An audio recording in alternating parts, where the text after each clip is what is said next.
Hello, I'm Helen Bellino from Artopia. Welcome to our instructional video, how to make an owl. This is the kit and nearly everything you need is in it. You just have to add a few simple things like newspaper and a pair of gloves like this to work with the wire. So first of all, take the wire and open it up. Decide what size you want your owl to be. If you want a smaller owl, you'll need to cut this wire into a smaller shape. So a good pair of kitchen scissors or all-purpose scissors is the best tool for cutting aviary wire. You don't need fancy tools. I'm going to make my owl a decent size, so I'm using the whole piece of wire.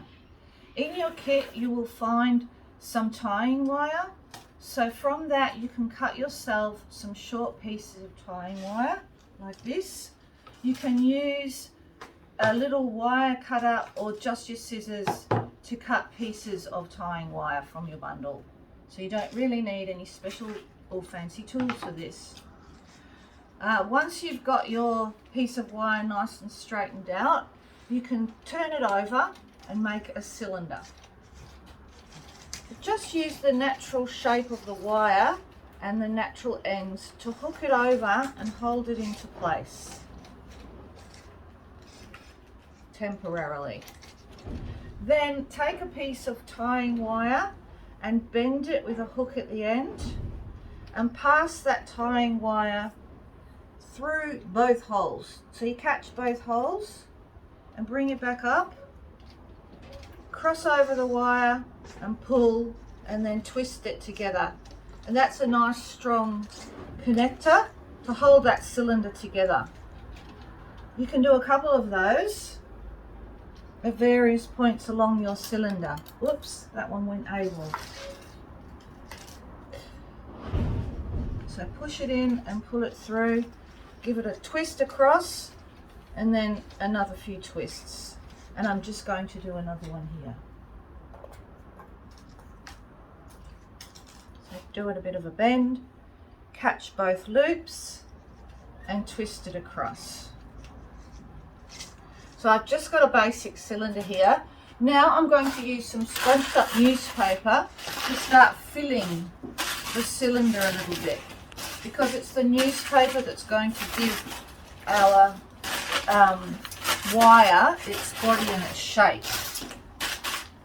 And you can push your arms in both sides and push it in nice and firmly until it sort of starts holding its own shape. Make sure you use single pieces of newspaper. Don't try and scrunch up a whole rod.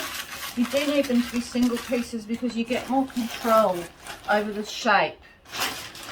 So as you keep stuffing, then you get to the point where you can close off one end. So I'm going to close off this end. I'm going to put a little bit more in.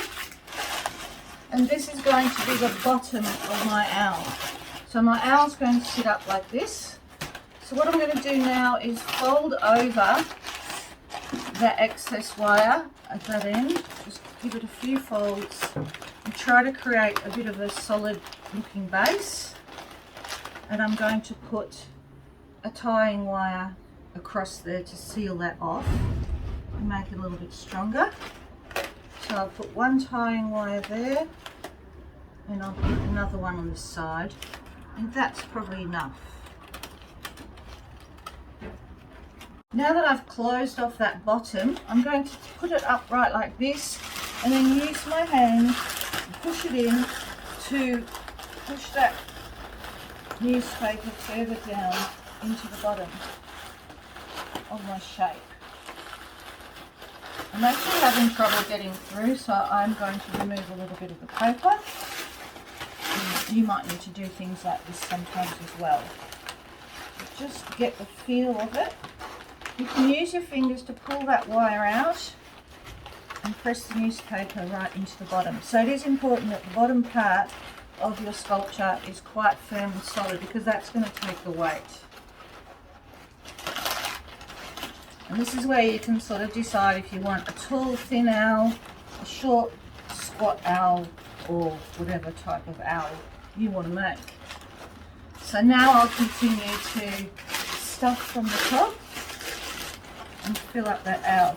Putting my paper in where I want to make the shape. So if I want the owl to have a bigger belly, I'm going to push that paper out with my hand and start making an interesting shape.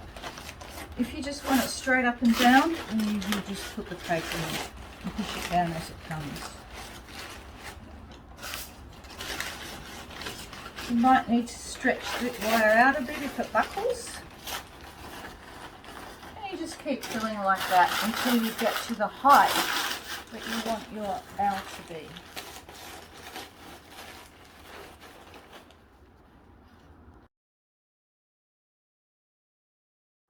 So I've decided this is about the size that I want.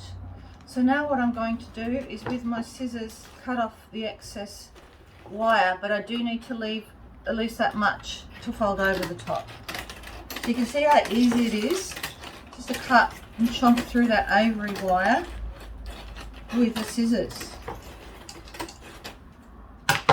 And I can keep that if I might make something else with it later or add something to it, to something else.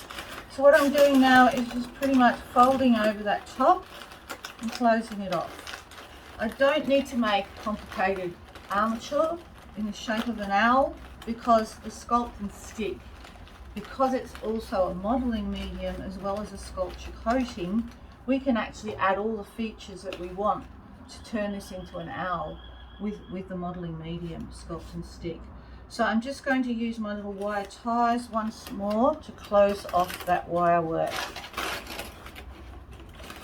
Just put a couple of little ties in here.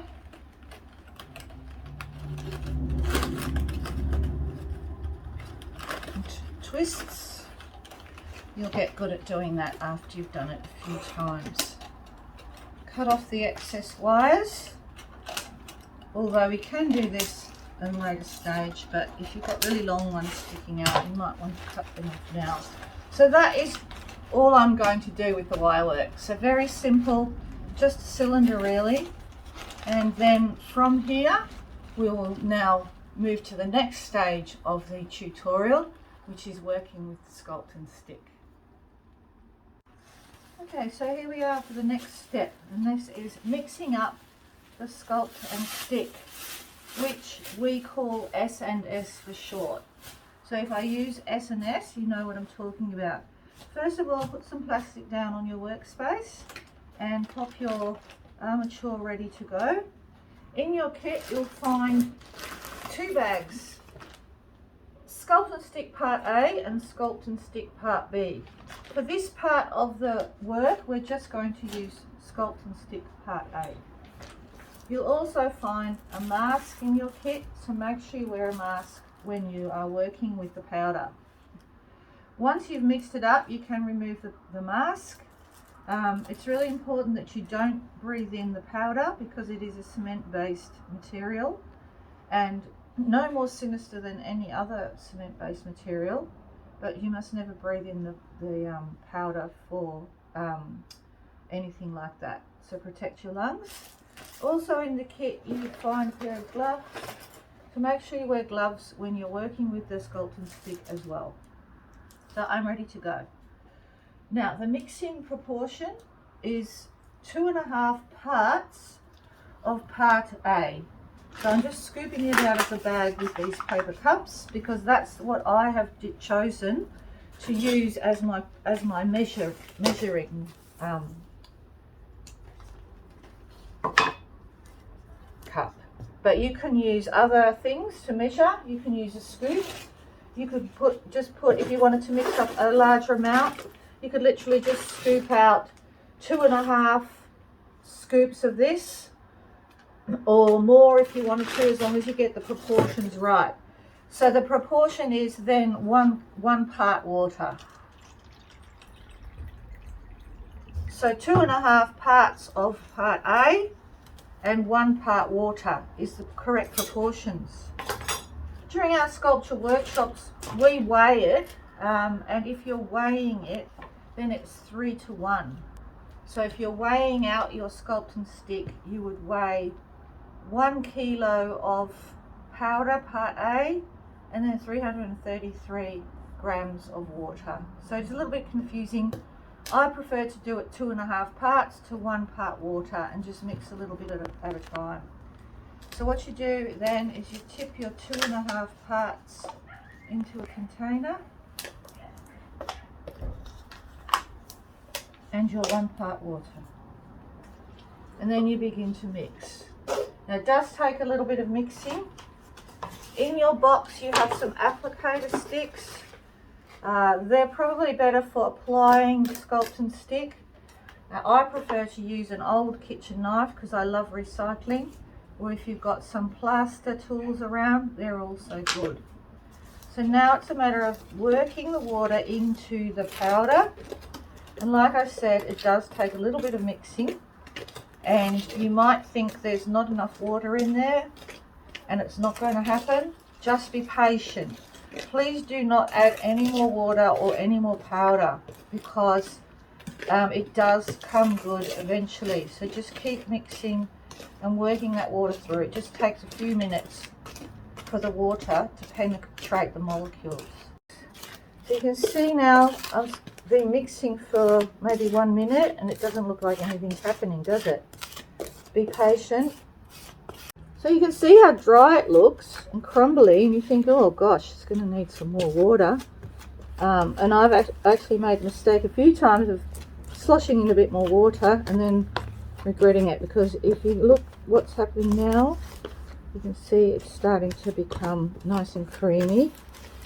So you can see it sort of almost magically becomes good.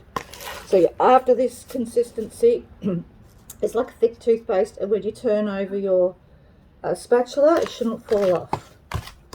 So let it sit for a few minutes just to let those molecules expand a little bit more, and then give it another stir. So now we have this beautiful sculpt and stick part A mixture. Now at this point in time, if you want to colour it, this is the time to do it. You don't have to, you can just use it white, but I'm going to colour it because I want my owl to be a colourful owl. So I've decided to choose this colour, sand, from our range of artistic tints that we sell here at Artopia. We have many colours. Here's just a small selection. They're very intense, you don't need a lot. First of all, you shake the bottle up because you do need to combine inside the gel with the liquid. Give it a good shake. Open up your bottle, and then you can use one of your applicator sticks to just put a little bit in. If you want just a really light colour, you only need to put a dab. And you can mix that through just to get a pale colour if you just want to take the white off something. But if you want a stronger colour, which I would like that for this owl, I'm going to shake the bottle and put a decent amount in. Now you can put quite a heavy colour of these tints into the sculpt and stick, but the rule is no more than 10% of colorant or any other types of colorants, because you can also color this sculpt and stick with oxides, powdered oxides.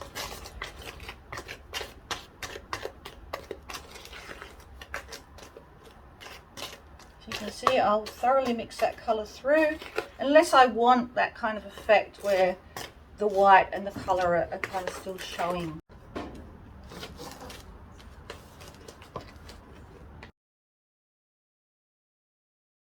So once you've finished mixing your colour through, or if you didn't colour it and it's still white, it's time to put on your first coat. So what you do is you start with the bottom and you pick up some of the sculpt and stick on your spatula or knife, or you can use your applicator sticks that are included in the pack, and just push it through the wire.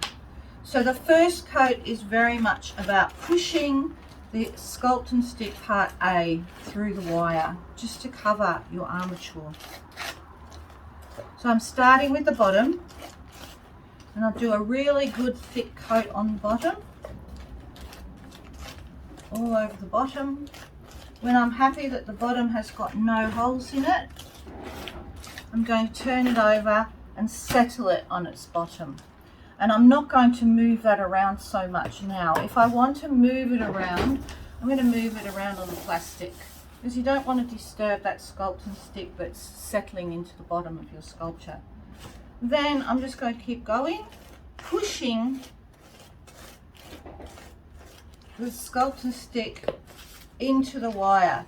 So this is not about getting a nice even coating or building it up to look like an owl. This is really just preparing your armature for the next stage, which will be building it up and making it look like an owl. So this is really just making it weatherproof by pushing the sculpt and stick in the holes of the wire. You should be able to actually see the pattern of the wire still, so it's not about putting extra on, it's just about pushing it through to seal that off. The tighter you have packed your newspaper, the less sculpt and stick you'll need, because if you've got like little holes where you haven't packed your newspaper tight, the sculpt and stick will go further in to the wire inside. So that's why it's quite good to pack your wire nice and tight in that newspaper stage. So just keep going like that, remembering to turn the plastic rather than turn the armature, to just not, so you're not disturbing that underneath. And keep going like that until you coat the whole thing. So you see now that I have coated this armature completely with part A, it's been sitting for a few hours, so it's ready to put the second coat on. And that is the fantastic thing about our product, Sculpt and Stick. You don't have to wait a long time before you can work it. It's not fully cured or fully dried, but it's just sort of firm enough to put the next coat on. So there's no complicated processes involved at all. At this point in time, before I show you how to mix up part B and turn it into a modelling medium, you might just start to think about the sort of embellishments you want to use to complete your owl. So if you have a look at these couple of examples here, I did pull this owl out of the garden that I made quite a long time ago, and you can see I've done a full mosaic coating on it using a set of these gorgeous old cappuccino cups. There's also a couple of pictures here of different styles owls. So it's kind of good to gather around you some images, resources. Maybe you've got a little statue of an owl somewhere you want to use for inspiration, or just some images, just to give you an idea of what you can do and how you can transform this.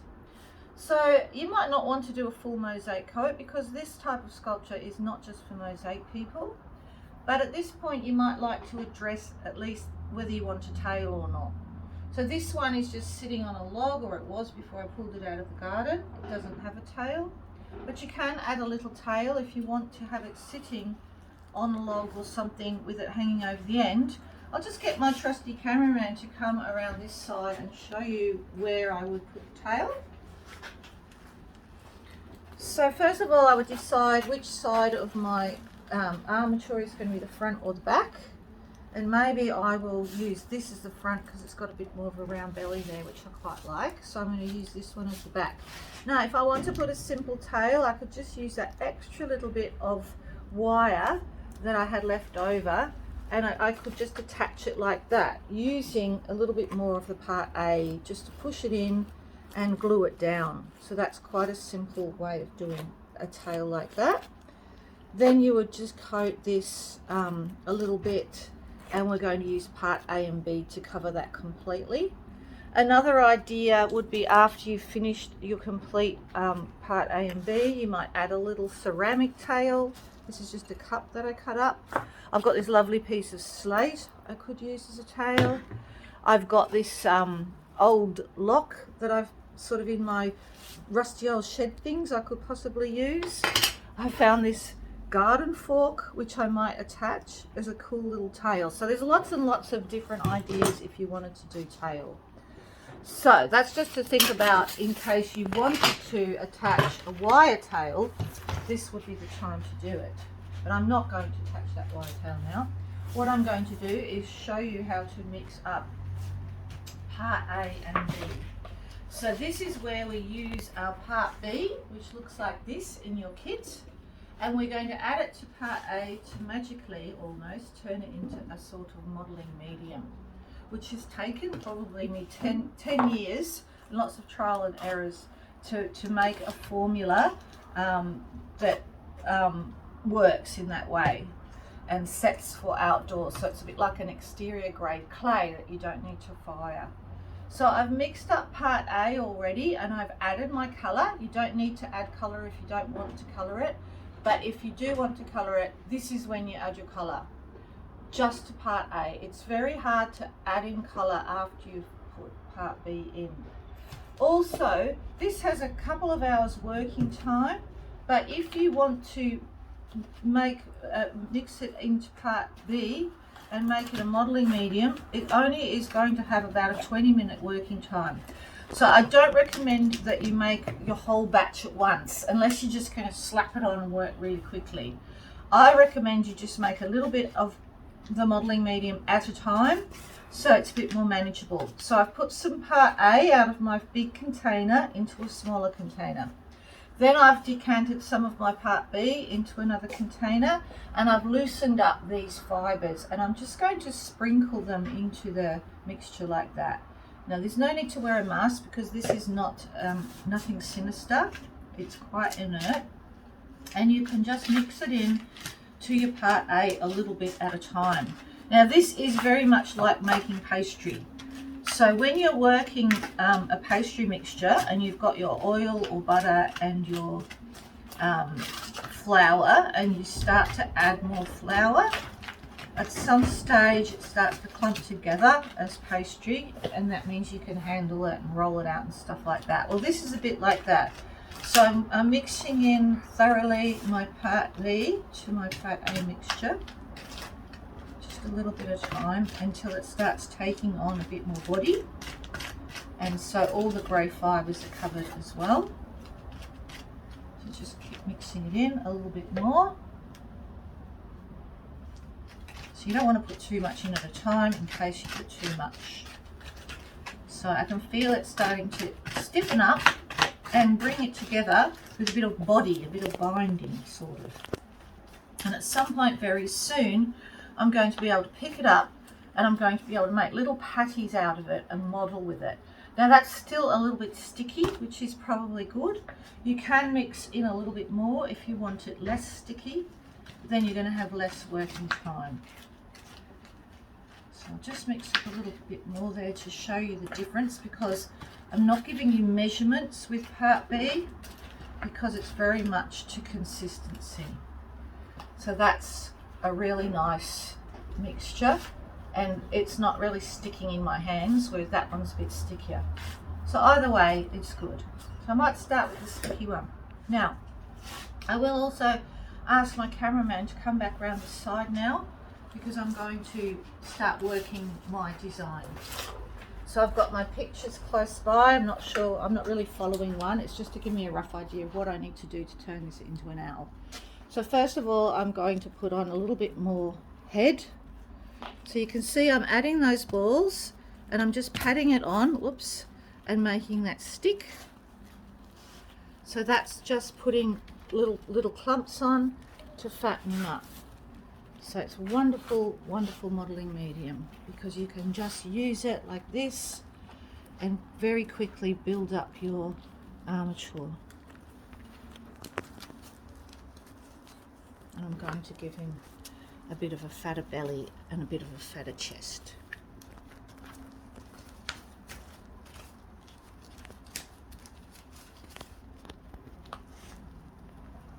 So you would just keep going with this method until you form the shape that you want and add on the things that you want to add on. So even at this stage, you could start adding on sculptural features and modelling with this part A and B to, like, say, form those little, I don't know what you call them on an owl, whether they're eyebrows, ears, little horns, whatever. So you can see I'm kind of making shapes with that modelling medium. So I'm building up the shape, but I'm also able to sculpt with it and make beautiful features. So I'm going to mix up some more now and keep adding to my sculpture, and we'll see what emerges. Sometimes it's fun just to get your mixture and play with it and add it on rather than have a fully finished plan, because you want to put your own flair on your sculptures. You don't just want to copy all the time.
So I've built up the body and a little bit around the head, just to give it a better shape. You'll notice it's not standing up very well on its own, so this is when you can fix it. So take a clump of your formula, of this beautiful sculpture compound, which I love so much, and pop it underneath. I'm just going to make a bit of a sausage shape there, and then settle it into that so it can like make a nice level for you, so that's much more stable. You probably noticed there that I missed a bit with part A. There's a little bit of a hole there. I can still see my newspaper, so I can just take some of this sculpture medium, part A and B, the modeling medium, just fill in any gaps that I've missed, just finish it off nicely. And remember, it's about a 20-minute working time. If it starts going a little bit crumbly, do not add any more water, because that, even if it looks like it's working, what you'd be doing is weakening the mixture, and then it might not last very long. It might sort of crumble down the track. So if it does start becoming unworkable, then you just really need to throw it away and make a fresh batch. But it's nice and cold today, so it is taking longer to cure, which is good. So it means I've got a bit more working time. So you can see I can really use that modeling medium, just little pieces. Now that it's nice, it's a nice smooth clay-like consistency, and I use it here and there to patch up the areas that I want to focus on. Now if I want a smoother look, what I do is I use my hands now to pat it down. So as it starts becoming a little bit firmer, it forms a skin on the surface, and that's the time you can pat it down. I always say it's patting, like patting a baby's bottom, because it's just a light pat, and when your hands come away clean, it means it's ready for that patting attention, and you can make it much smoother. But you might not want to make it smoother. You might actually like to use a bit of texture, so you can use some tools to make texture in that modeling medium while it's still wet. Okay, so this is where you can start getting creative and deciding what sort of finish you want for your owl. So you can actually use anything that you find to make an imprint. So say if I wanted to do feathers, I've found this piece of wire and I've folded it into a V shape, and I can actually imprint patterns into my sculpt and stick. If I don't want to do any other sort of coatings, I can just literally use it to make patterns, or I could use a knife and I could cut into it and make sort of textures and feathers like that. The other ideas are to actually stick into it and play a little bit with your embellishments. So I do have some things ready over here, and I'm going to take my gloves off because I don't want them to get dirty. I'm going to show you a few ideas. First of all, in your box, I've popped in a couple of little eyes. You could use those if you wanted to use them for owl eyes, and you can make add something else for a beak. Let me just grab these things over here. So I've got all sorts of bits and pieces over here that I'm thinking of using. There's so many different ideas. It's a matter of you sort of scrounging around and see what you have. I found these two nuts.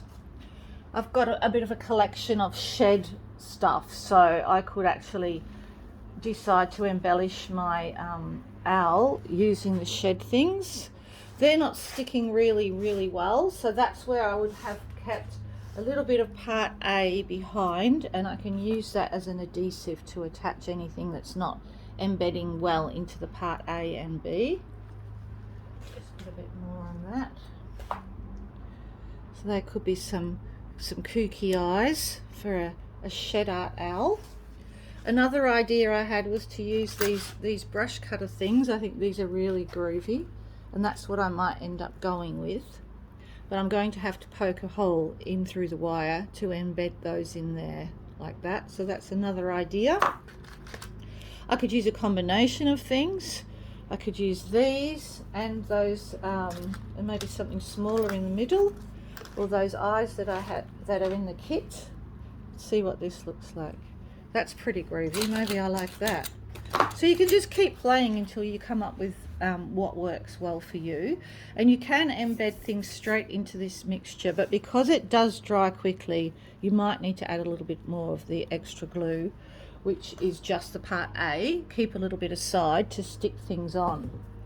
Then, you know, feathers. Maybe I want to use these rusty nails because I don't want to do a full mosaic coat, but I do want a little bit of embellishment and a little bit of decoration. So they're going quite nicely straight into the part A, and I think that could make a really cool wing. Rusty nails are great. So as it starts to dry and they don't stick on, you can just almost leave the spot for them and then glue them on a bit later. So that looks pretty cool. What about his beak? I could use part A and B to sculpt a beak. I could add a beak on with part A and B if I wanted to do that. That works very well indeed. Or I could find something to make a beak, like I have done on this owl here, which I used a cup handle. I think this cup handle is a little bit large. Mosaic people are familiar with this tool. If you're not a mosaic person, then perhaps you'll do something different. You can actually use ceramics to create special effects. I would continue to nibble that a little bit more and get out that handle a bit better. Hopefully it won't break. It's always a bit hit and miss. Sounds like the neighbours are mowing their lawn, so I'm sorry about the background noise.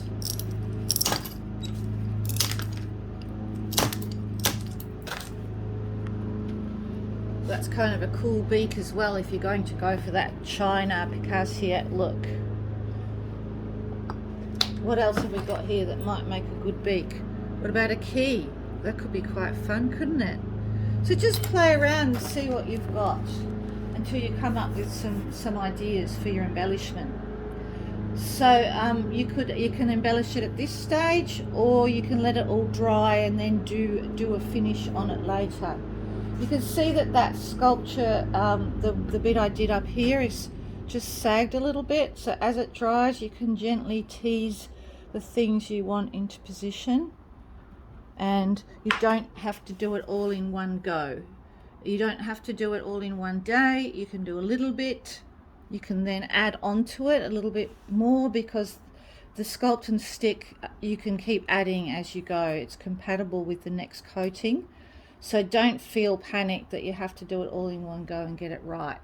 And I'm going to keep working on this because I'm not quite happy with it. So I'll talk to you again after I've done a little bit more work on my sculpture.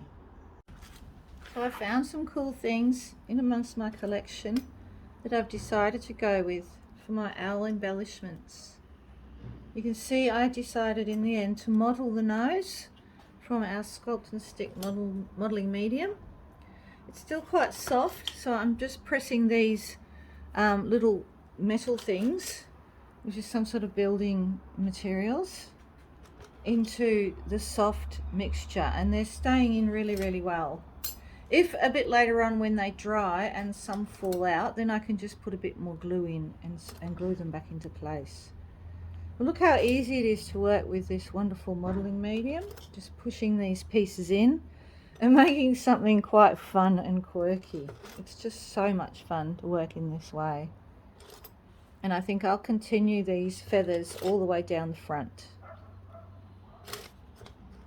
So as I was pulling these out and pushing them in like this, I found two of these, and I think they look better for the eyes than what I had. So I'm really happy with those. They're very cute and quirky. You can see that I work quite spontaneously. This is my process. It's not for everyone because a lot of people like to plan out what they do first, and that's fine. You find the way that you work comfortably. When you work spontaneously like I do, you need to have quite a lot of materials around you to call on, and you kind of gather them beforehand and have a think about what you might use, and then have a play around until you decide on it. It does put a little bit of pressure on you to get it right quickly because, you know, you might get halfway through and they might start falling off or whatnot, but I really like to make things up as I go along. There's always that risk that it's going to look terrible and it won't work out. Well, do you know what? I don't care. I will just probably discard it and start again and use it as a learning experience. So don't be afraid to put yourself out on a limb a bit and experiment, because that's part of the creative process. It's a lot of fun. So I've got to the point where these are not staying on because my mixture's gone, my coating's getting firm. So I'm going to just add a little bit more on. And I'm being naughty. I should be wearing gloves. But the mixture is very firm now, so it's not actually sticking to my hands.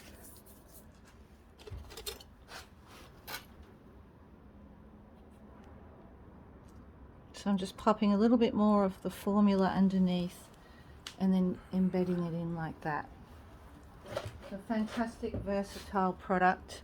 Our Sculpt and Stick product can also be used as an exterior grade tile adhesive. It's actually stronger than tile adhesive because it's got a lot of additives and extra things in it to give it that sculptural body. But it sets very, very hard. It's very, very strong. So you can just use it as a very superior exterior grade adhesive to stick things onto your work, but only as part A. It doesn't work as a strong adhesive if you've already added the part B. So just be aware of that.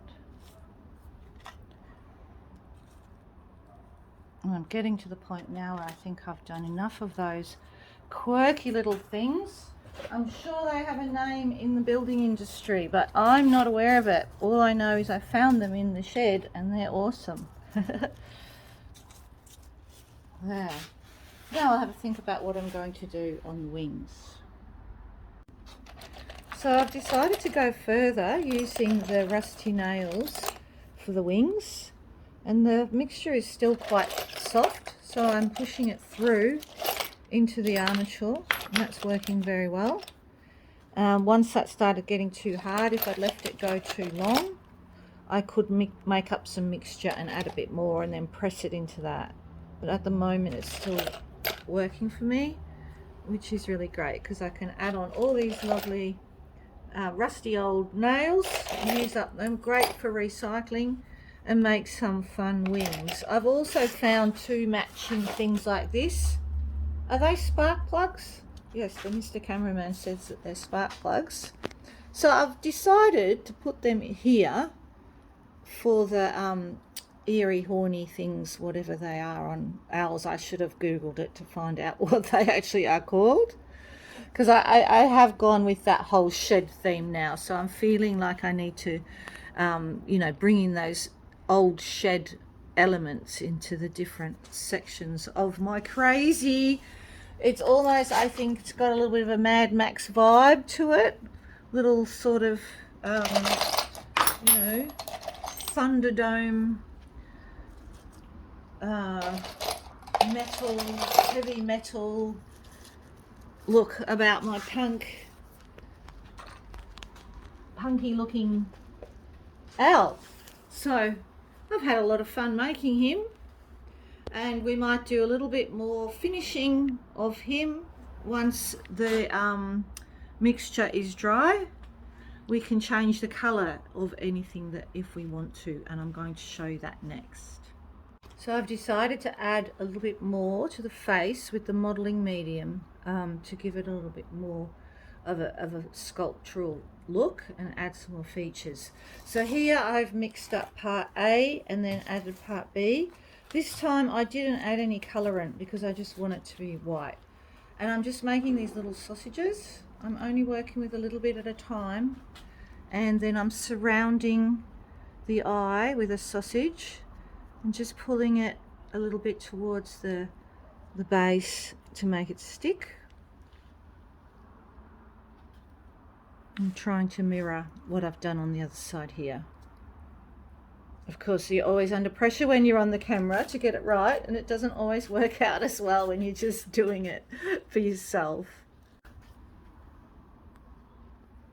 So I'm very much just manipulating that modeling medium and getting it into the shape that I want. I'm also trying to keep that eye, that metal area, clean and not allow the modeling medium to color that bit, but I can always clean it up later if I do, if it does contaminate the color a little bit. So I'm just doing a little bit more around the rim of the eye here and trying to get that symmetry, which is not always easy, but if it's a little bit asymmetrical, it doesn't matter because it's a quirky owl. And I think we're all a little bit asymmetrical too, especially artists. So I think that's got quite a nice owly sort of shape face now, that sort of heart shape. And I'm going to bring a little bit more of the white down here.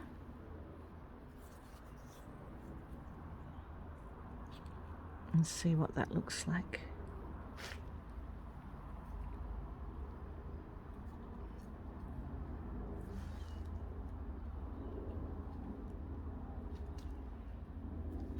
Now the next thing I'm going to show you is, if you're not happy with any colors, what you can do about changing the color. So what I've mixed up here is what we call a slurry. Now a slurry is a very watered down version of what you're working with. So this is a very watered down version of Sculpt and Stick. So basically you don't put as much powder in, you just put more water. This one I've added our white artistic tint to it because I want it to be a bit whiter. So I mixed that in, and that's a very white slurry. Now in this one I'm going to put some of the brick color tint. This is brick, lovely brick color. It's another one in our artistic tint range. If you are interested in the artistic tints, because they don't come with this kit, you can go onto our website www.artopiamosaics.com and go to the shopping page. When you're in the online shop, you'll see there's a section on artistic tints. There's also a section on Sculpt and Stick where you will find this kit number 5, Make an Owl kit, and also some other kits. You can just buy Sculpt and Stick part A and part B separately, or as a part A and B kit if you don't want all the other bits and pieces in your kit. So here I've got 2 slurries. Now I'm going to just use some old paint brushes. Just use your old brushes because they don't always clean up very well. So it's pretty much a one use. So I always just pluck out the worst of my paint brushes that I want to use with my slurries. So this is the brick slurry, and I'm decided I'm going to paint this beak because I don't like it, the yellow colour. I want to make a bit more of a feature of it. So I can just pretty much use the slurry like a paint, except it's much more compatible with the Sculpt and Stick than a regular paint because it is in a base of Sculpt and Stick. It will dry to a matte finish.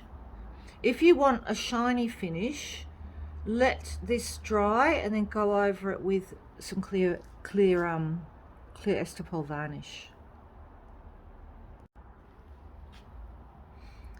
The other thing you can do if you don't want to make a slurry is you can just use exterior grade paints to paint your Sculpt and Stick sculptures, so you can get all sorts of paint effects as well. I'm going to use this brick up here as well to do a little bit of colorant here because I'm not happy with the yellow there. That's the great thing about this.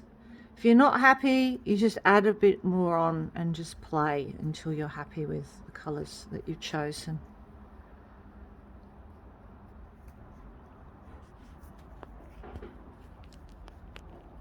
You can also paint the slurry on at any stage.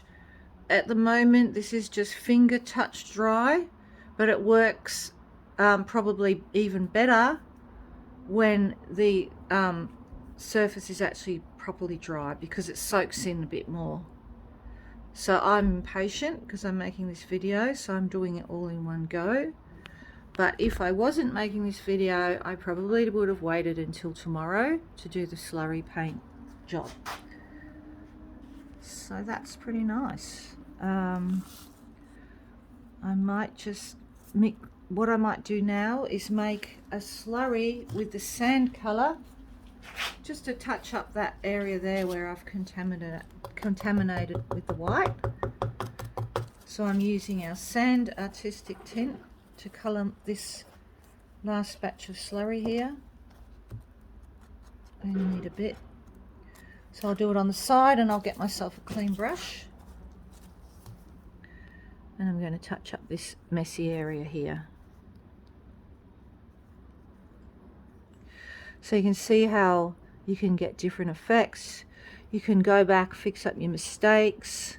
If you're like me and you work spontaneously, there's usually a little bit of fixing up to do at the end.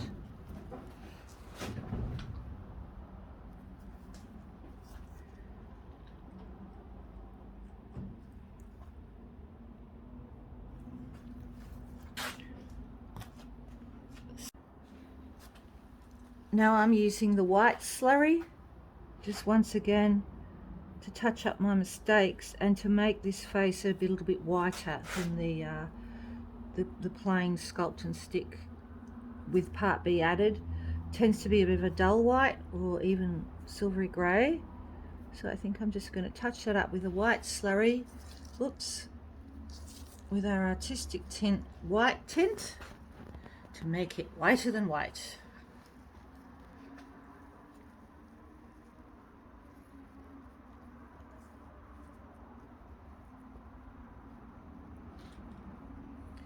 Once that is dry, I'll be able to get a sharp tool and just clean up the mess that I've made in here. I'll be able to scrape that off when it's dry, rather than persevering now and kind of probably just making it worse. So there we go, and I'll probably continue to fiddle and play for a little while longer, and then you will see the finished Sculpt and Stick owl, which is one of many thousands really of permutations that you could do out of this kit, which is number 5, make an owl kit. You can make so many different kinds of owls, so many different shapes, so many different finishes. It's just limited to the imagination. So I hope you enjoyed this YouTube tutorial and it inspired you to get creative and to make an owl or some other wonderful creature or sculpture with your Sculpt and Stick, our amazing Sculpt and Stick product.